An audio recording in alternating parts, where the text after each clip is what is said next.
Let's see. Go in verse 15. It says, "What then? Shall we sin because we are not under the law but under grace?"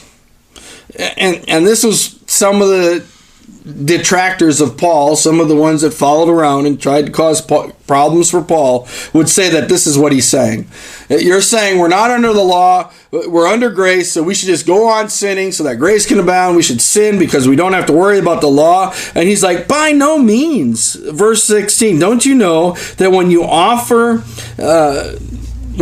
yourselves to someone to obey them as slaves, you are a slave to the one whom you obey, whether you are a slave to sin, which leads to death, or to obedience, which leads to righteousness. But thanks be to God that though you used to be slaves to sin, you wholeheartedly obeyed the form of teaching to which you were entrusted.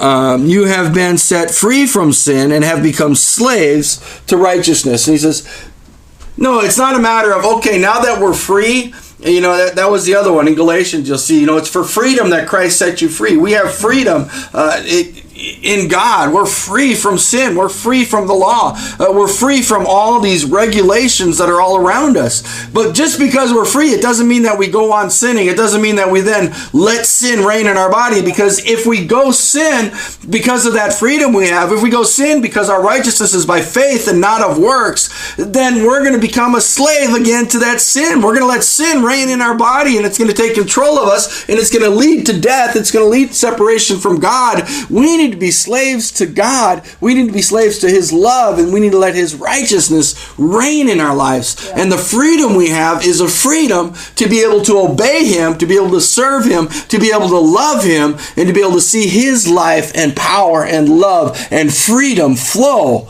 in us, through us, around us. You can only serve one master at a time.